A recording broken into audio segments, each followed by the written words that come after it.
Hello, friends, and welcome back to Stories About Entitled People. Well done, OP.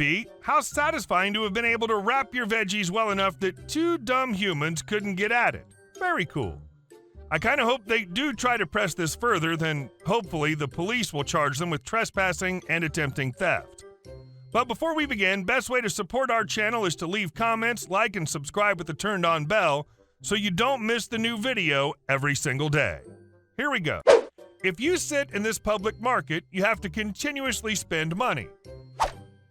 There's this organic grocery store / food venue in my town that's referred to as the public market. Inside, there are 4 family-run food venues in addition to the produce and groceries for the following cuisine: Ethiopian food, smoothies, sushi, and a coffee bar that also serves baked goods from a local bakery. The produce is expensive and the grocery section is pretty scarce. They have a difficult time competing with the co-op and cheaper grocery stores in the area. However, the food venues are all really good and there's nearly always an available table where I can perch for hours and do homework without having to worry about getting hungry. The market's also pretty close to my house and rarely crowded on weekdays, so I like going there when I need a place to focus. I think it's important to mention that all venues require you to clear your own table, so I'd never sat around for hours while people waited on me. Anyway, it's normal for me to get there in the morning or early afternoon and leave shortly before they close. Every time I go, I eventually buy something from the remaining snack section on the shelves or one of the food venues. I don't always buy something immediately, but I definitely keep mindful about purchasing more than one snack or beverage or indulging in sushi if I stay for a long time.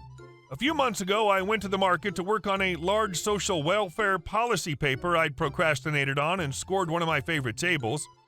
I purchased a coffee before sitting down and had been working for a couple of hours when the woman who runs the coffee stand, Coffee Lady, approached me out of the blue. To paraphrase, she told me that she has noticed I've been coming to the market more frequently and she hopes I keep in mind that I should always purchase something if I'm going to sit at one of the tables. She went on to clarify she felt I had not purchased anything in a while and was still at one of her best tables. All the tables, of which there are quite a few, are for all the food venues to share, and there were literally 2 or 3 other customers in the entire building at the time. And if I wanted to stay there or spend full afternoons and days in the market, I should start spending more money. Granted, she also said that it didn't have to be from her stand, but it seriously caught me off guard. I explained that I tried to be mindful about doing exactly what she just told me, and she responded with a short tangent about how she's just trying to get by and is not afraid to be aggressive about it. I tried to give her the benefit of the doubt and sympathize with the fact that she's trying to support a family. I wrote it off and told myself she was probably having a particularly stressful day. After this interaction, I just found myself buying a scone or latte, as opposed to just drip, from her when I went to the market out of guilt. However, a few weeks ago, I show up to the market and notice Coffee Lady's nowhere to be seen. I wait by her counter awkwardly for a few minutes before I caught the eye of the cashier at the smoothie stand. I'll call her Smoothie Girl.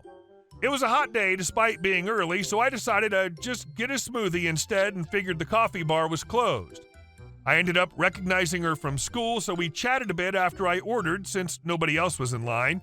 I asked her if the Coffee Lady had to close for the day, and she responded by deeply sighing and muttering, "She's the worst," while shaking her head. She told me that the Coffee Lady regularly disappears for long stretches of time, regardless of if a customer's waiting. She told me other staff used to try to go find her to tell her customers are waiting for coffee, but they stopped after she snapped at someone for bothering her and that they can wait for good coffee. I told her about my experience with her, and she apologized on her behalf, but said she wasn't surprised.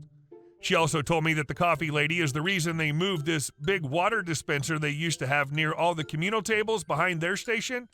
Apparently homeless folks were coming in to drink water, as humans do, and the lady couldn't take the fact they were entering the market and freely drinking the water and wanted to get rid of it. They salvaged it first, though, and give water to anyone who asks. Anyway, since then, I always bring my own coffee from home or one of the many coffee joints in my town. I also made sure to spend money at any venue but her coffee counter. After all, I don't have to spend money there to have her permission to be in the building, right? She hasn't approached me as of yet, thankfully, but she's definitely given me dirty looks while I'm working and has directed glares towards my outside coffee cups. Sucks to suck, Coffee Lady. And our second story. Don't talk to my girlfriend that way, bro. Years ago, probably 7 at least, I was giving my good friend a ride to and from chemotherapy. On the way back, I was pulling into the street from a parking lot, and a guy was nice enough to stop in the middle of dense traffic to let me out. As I'm inching in, another guy in the next lane is pulling into the same vacated space. I'm irritated, but no huge rush. We're all trapped in traffic anyway.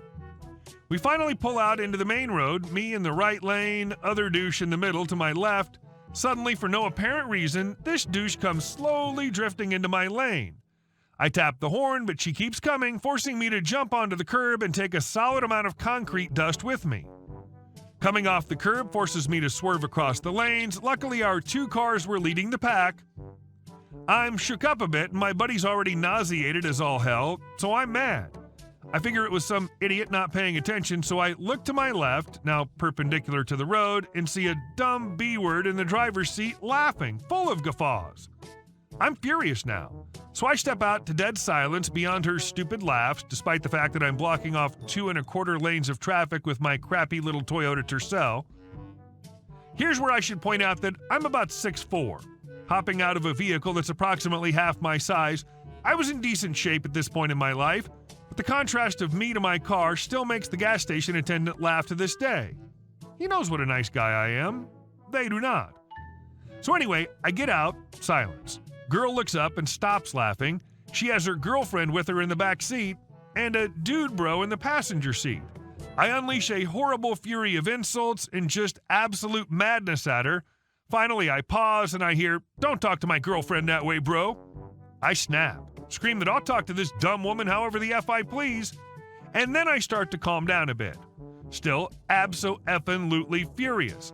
But I see clearly that a severe talking to isn't enough. I go back to my car, grab a bottle of half-full water I drop cigarette butts into so I don't litter, and walk up to their car that's trapped hopelessly between my car and the backed-up traffic. Thwack! Smash it against the driver's side window, past the boyfriend, and watch the disgusting sludge that's been baking in the Florida heat drip down the car's interior. I walked back and drove off. No aftermath. Thanks for dealing with me, good people. And our last story. Neighbor has built onto my fence without asking.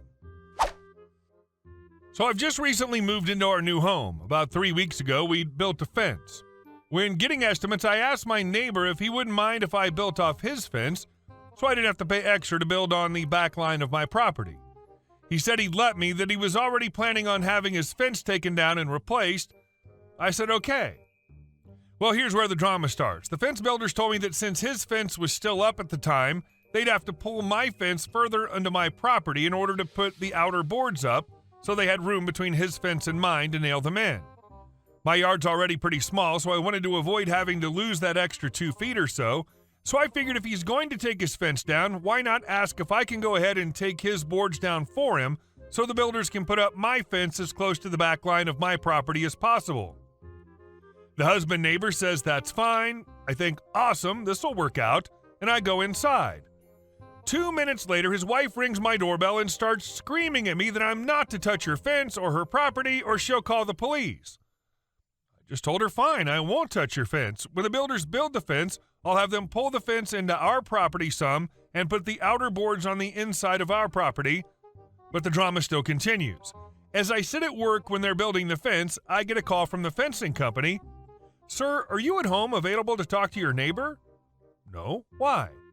"Well, she's called about 15 times in the past 20 minutes saying that we're making too much noise and that we aren't to come on her property or touch her fence. That she's already called the police to arrest my workers for making noise and waking up her daughter." This was at 11 a.m. Luckily, nothing came of her threats because they were all bullcrap to begin with. My fence had been up for about 2 to 3 weeks without any issue. I think that's the end of it. Well, not by a long shot. Next thing I know, the neighbor hires someone to build his fence. I get home one day and it's built attached to my fence. He never once asked me for my permission. I go around to inspect, and on one side, the boards are literally hovering right next to my property pin into my yard by about a foot, attached to my fence.